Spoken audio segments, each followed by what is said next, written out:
En las profundidades de Iron Hollow, oculta en la meseta de Cumberland de Kentucky, tres hermanos cometieron un acto tan atroz que atormentaría a generaciones.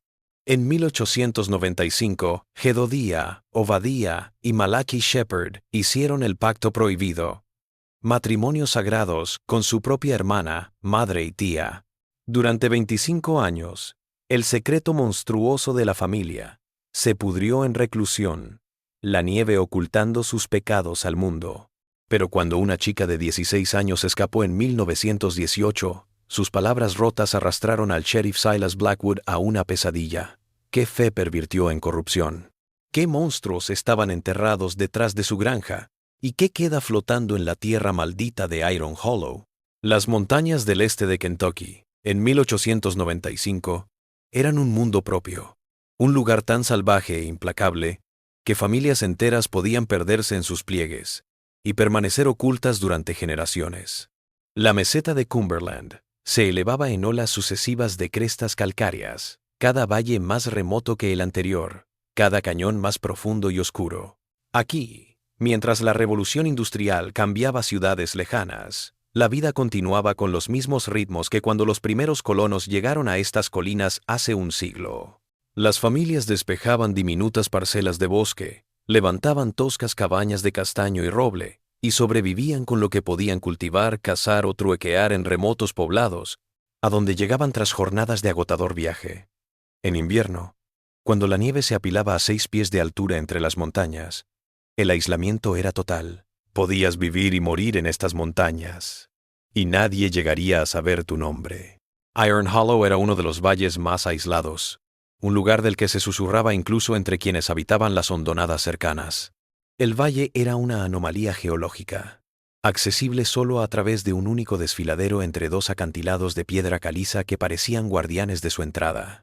Una vez dentro, la depresión se abría en una cuenca de quizás 2 millas de ancho, rodeada por muros de roca de 300 pies en todos los lados.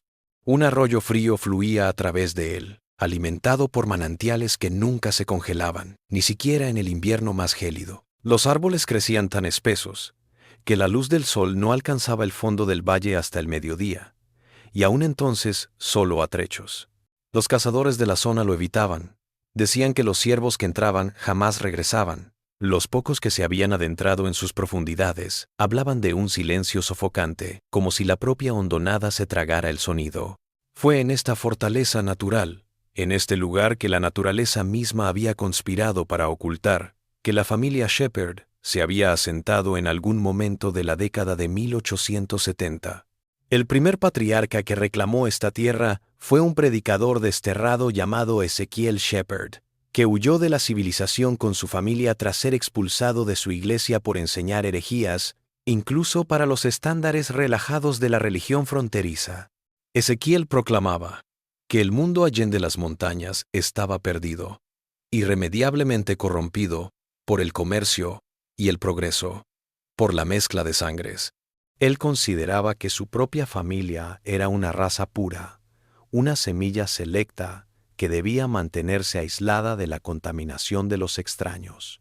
En la soledad de Iron Hollow, sin nadie que lo cuestionara, sin nadie que observara sus acciones, las palabras de Ezequiel se arraigaron y se distorsionaron con cada año que pasaba. Para cuando murió, en 1894, ya había impuesto una doctrina férrea que habría de regir a sus herederos mucho después de su entierro en la tierra rocosa de la hondonada. Su hijo Josías siguió sus pasos, casándose con su prima y educando a sus hijos en la fe estricta de su padre.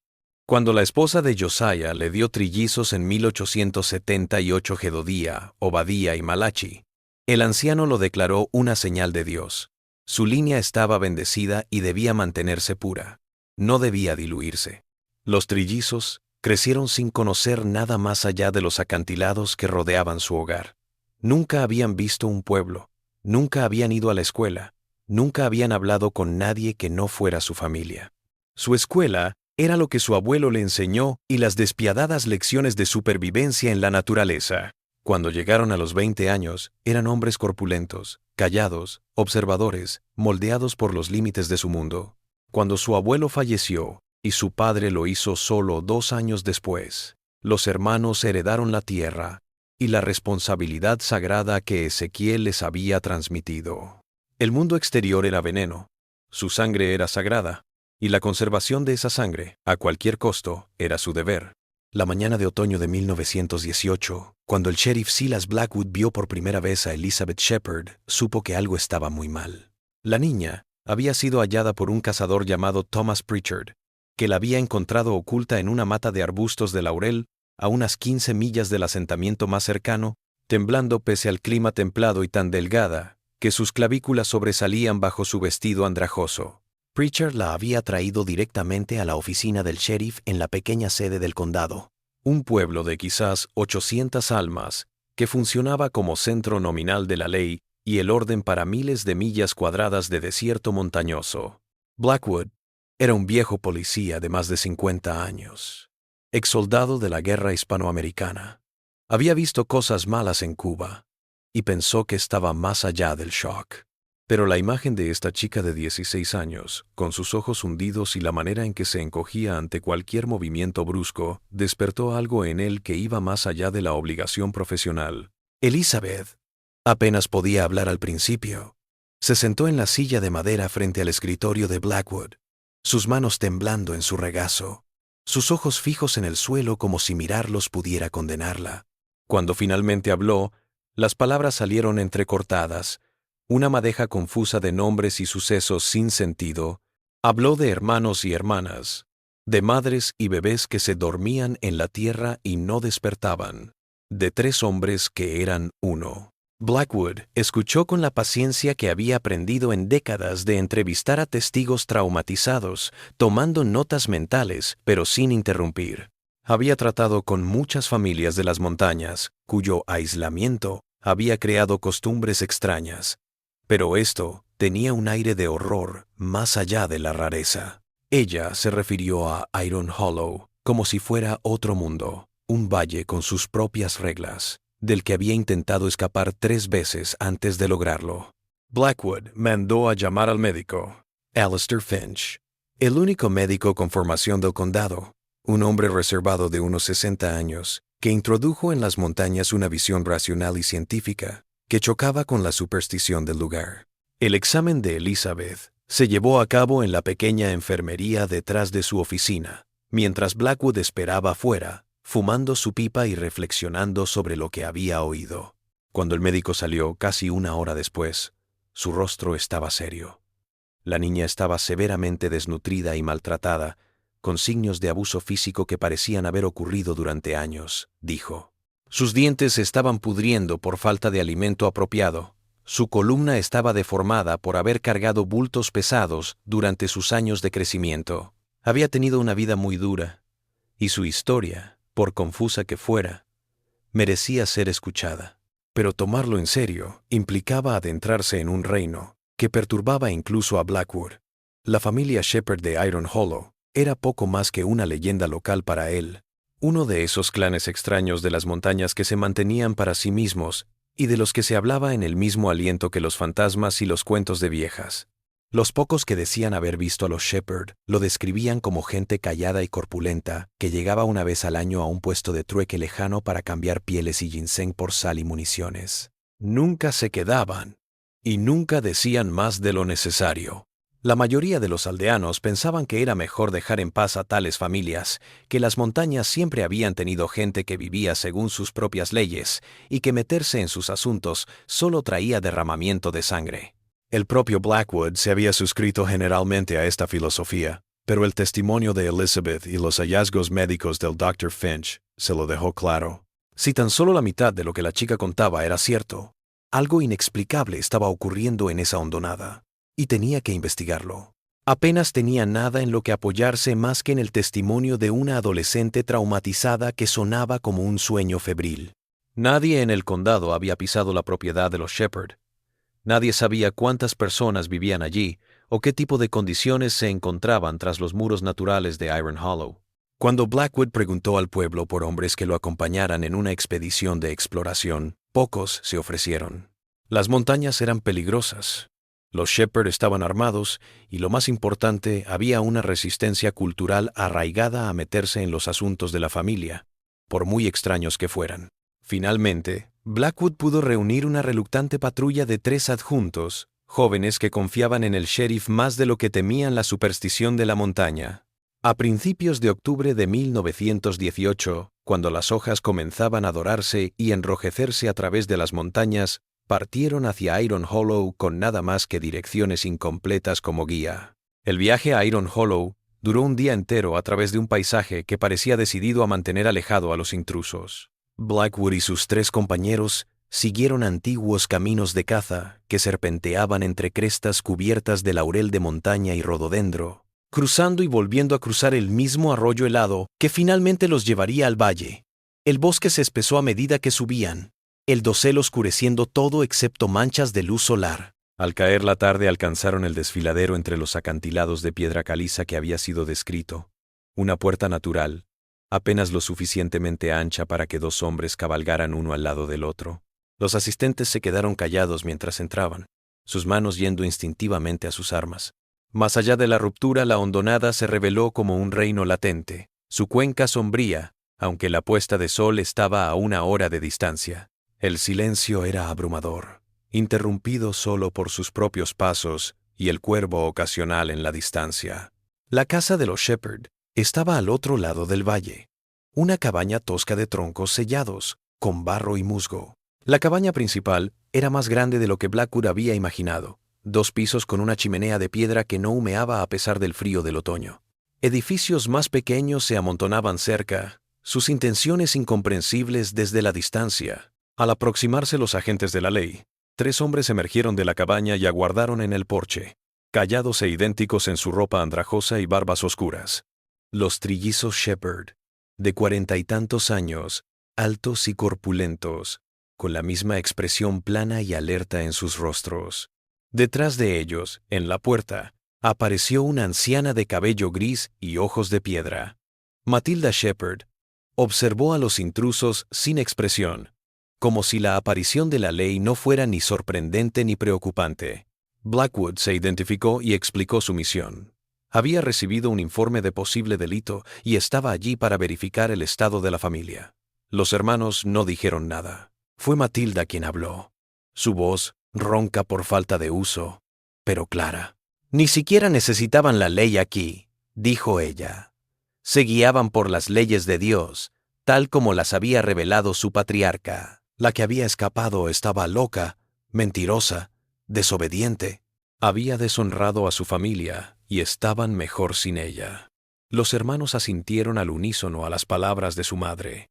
El movimiento sincronizado parecía ensayado. Cuando Blackwood exigió ver a los demás en la casa, el rostro de Matilda se endureció.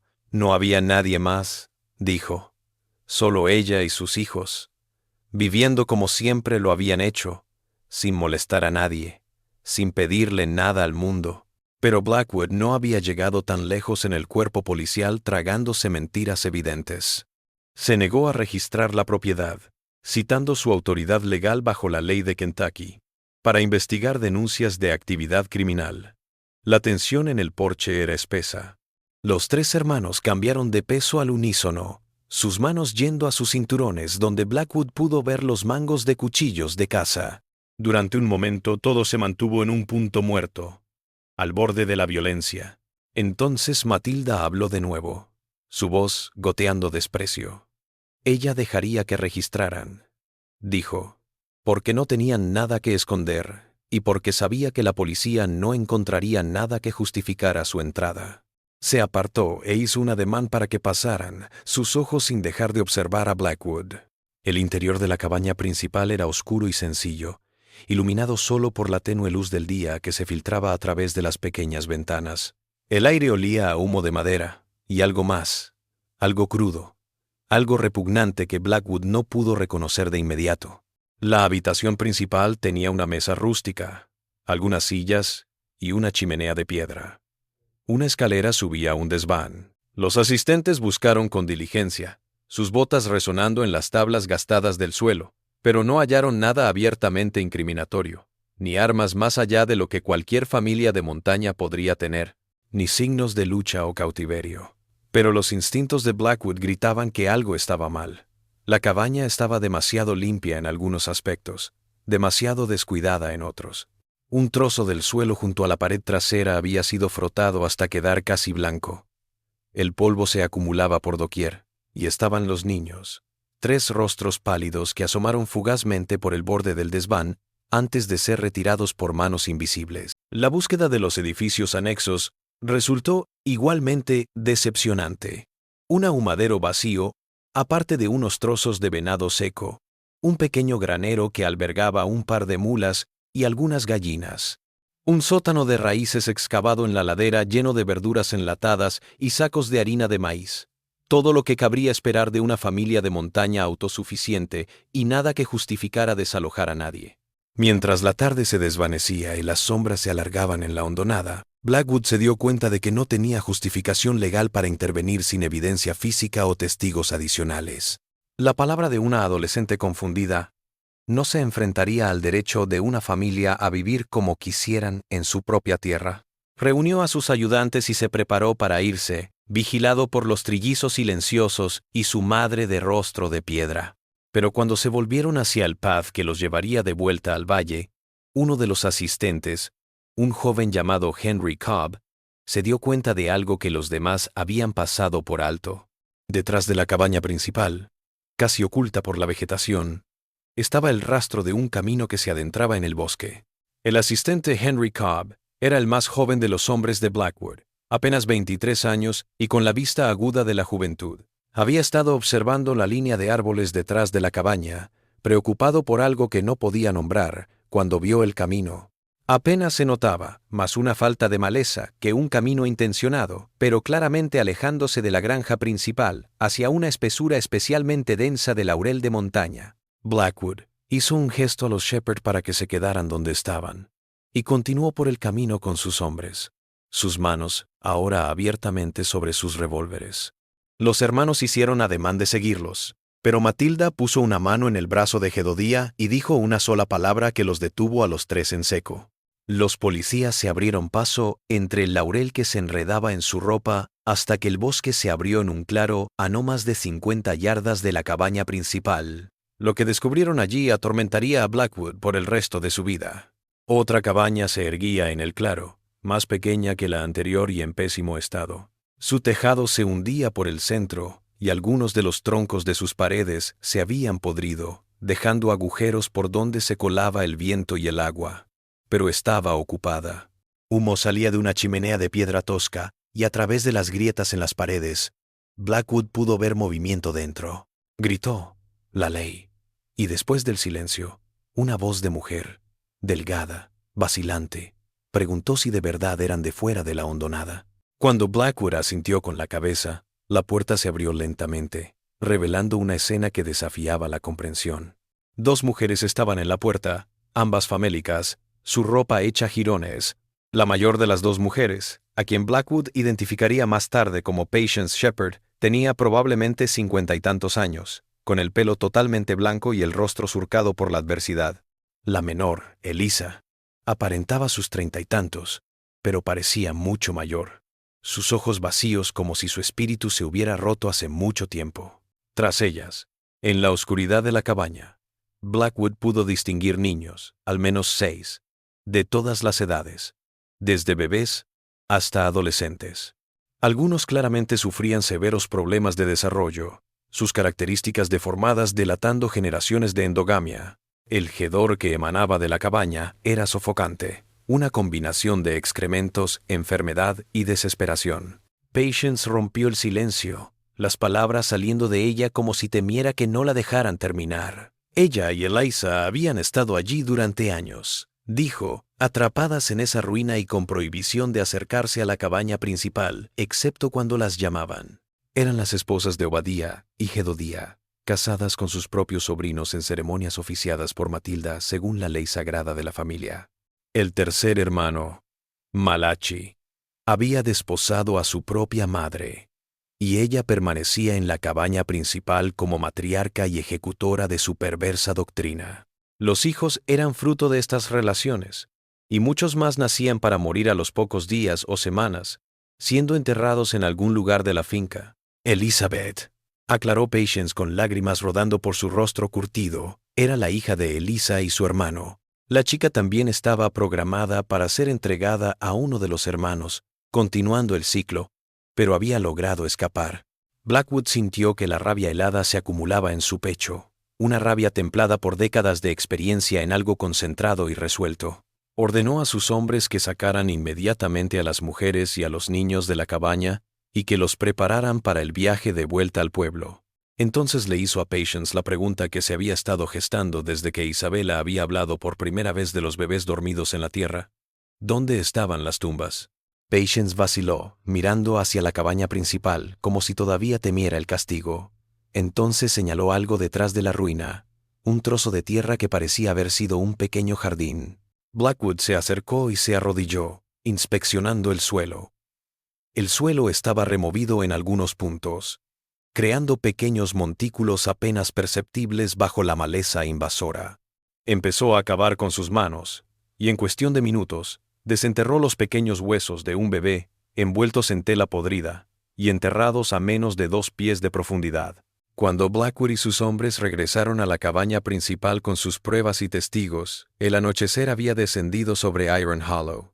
Los 3 hermanos estaban exactamente donde los había dejado, congelados como estatuas, y Matilda estaba de brazos cruzados en el porche.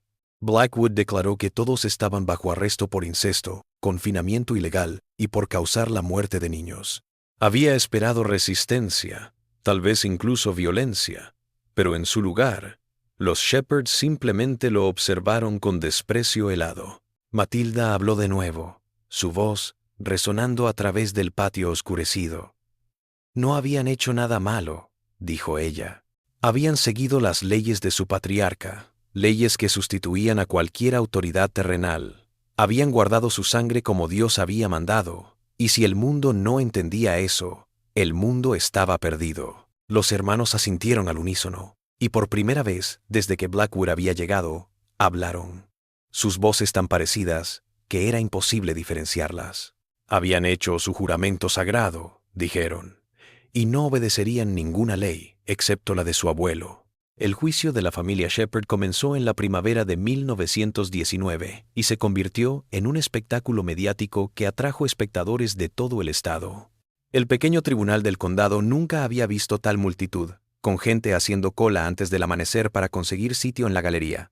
Periódicos de Louisville y Lexington enviaron reporteros. Sus historias sensacionalistas del caso extendieron la noticia más allá de las montañas aisladas donde había tenido lugar. La fiscalía hizo un caso tan simple como monstruoso. El Dr. Finch declaró sobre la evidencia física de maltrato crónico y desnutrición que había fotografiado en las mujeres y los niños supervivientes. El sheriff Blackwood relató su investigación paso a paso, mostrando imágenes de la segunda cabaña destruida y las tumbas sin marcar. Elizabeth se puso en el estrado y relató su historia con más voz de la que había tenido aquel primer día en la oficina del sheriff, con Patience y Elisa, corroborando cada detalle, esta última a regañadientes.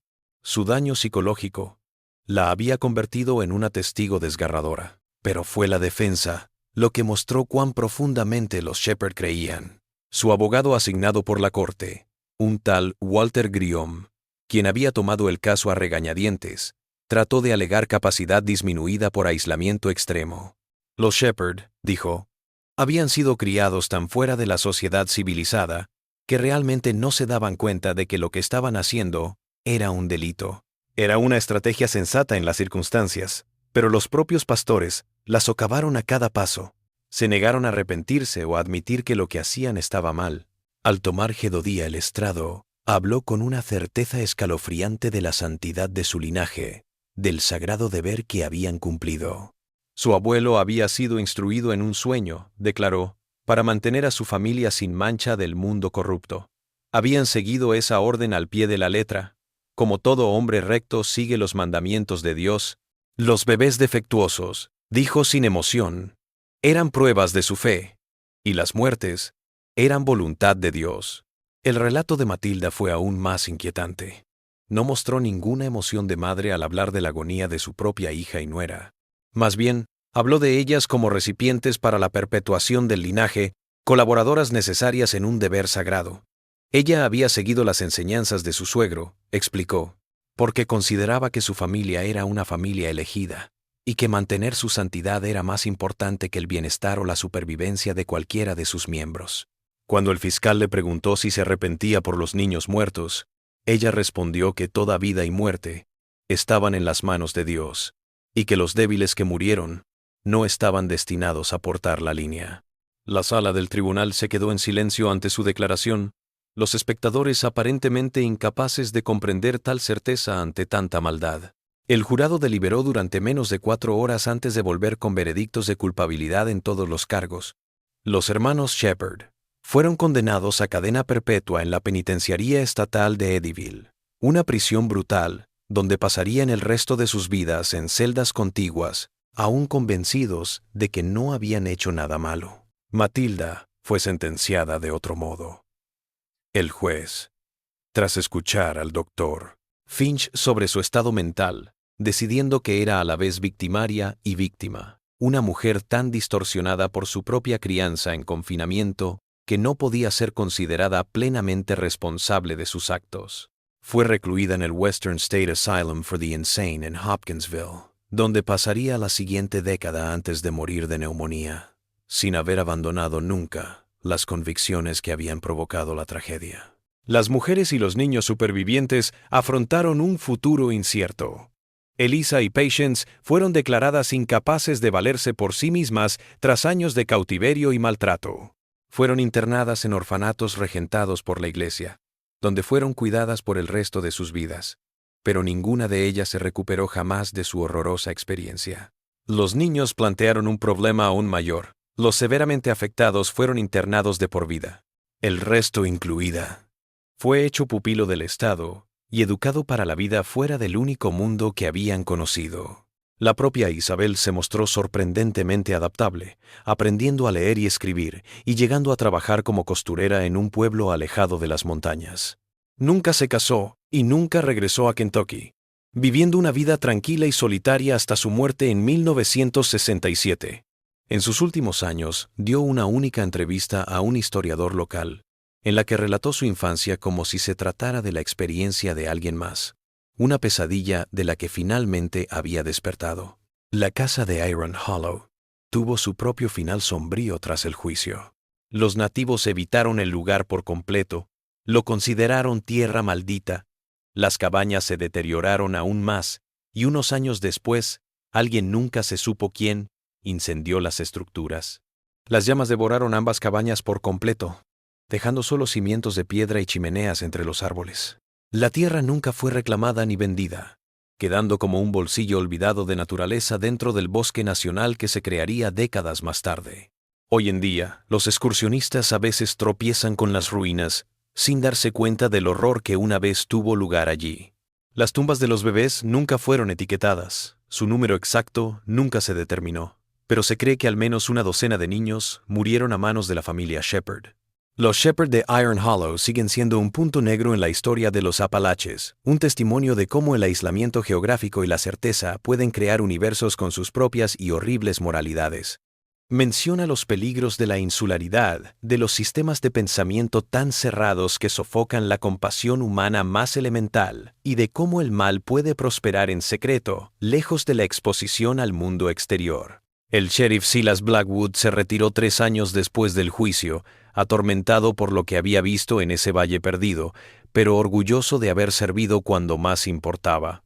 El valor de una adolescente desesperada y aterrorizada, pero decidida a escapar, había logrado exponer una pesadilla generacional y llevarla finalmente a la luz. En última instancia, ese valor fue el único elemento salvador en un relato de dolor y desesperación, un testimonio de la fuerza del espíritu humano frente al horror absoluto.